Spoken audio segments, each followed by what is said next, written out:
I would like to assure Bramptonians and Canadians that I will continue to be a firm proponent of ensuring that we create and build an environment in which children, in which seniors and families have the opportunity to really prosper and to succeed.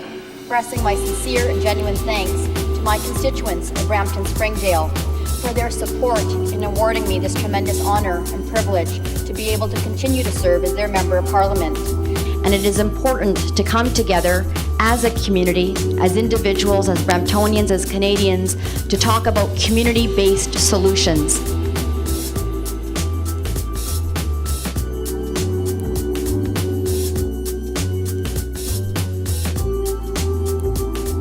At the age of 10 years old, there was a lot of violence going on in India between Sikhs and Hindus. And I said, I really, really wish I could do something. And then my mom said to me, she says, why don't you take the initiative and write to somebody? And I said, who would I write to? So she says, well, the person who's the head of the country is Indira Gandhi. I sent the letter off, and I think about a few weeks later, all of a sudden we hear that Indira Gandhi had called this huge press conference in India and actually took out my letter and said, this young 10-year-old Sikh girl has written me from Canada and has said that peace is a solution instead of fighting and instead of having all of this violence, and we really need to look at this. So she invited me to come and visit her. It was a day before I was scheduled to leave. While we were walking, it was a pedestrian crosswalk.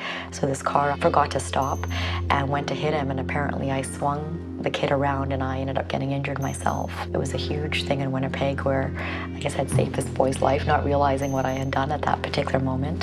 So Indira Gandhi then sent me a letter saying, I've heard what's happened and it's really, really unfortunate.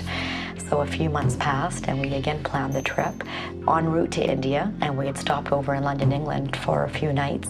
The night before I was supposed to leave to India to visit her, Indira Gandhi was assassinated. I never ended up getting a chance to meet her, but it was a real learning, I think, and pillar, or sort of set the foundation for me that one person really can make a difference. They haven't had a plan for the auto sector. Thousands of people are losing their jobs in the manufacturing sector. There's been no help or support for these laid-off workers. And on behalf of my constituents of Brampton, Springdale, and other Canadians across this country, I want to encourage all Canadians to come together to ensure that this benefit event that we have organized to help the victims of the tsunami disaster is unprecedented in Canadian history and is the best.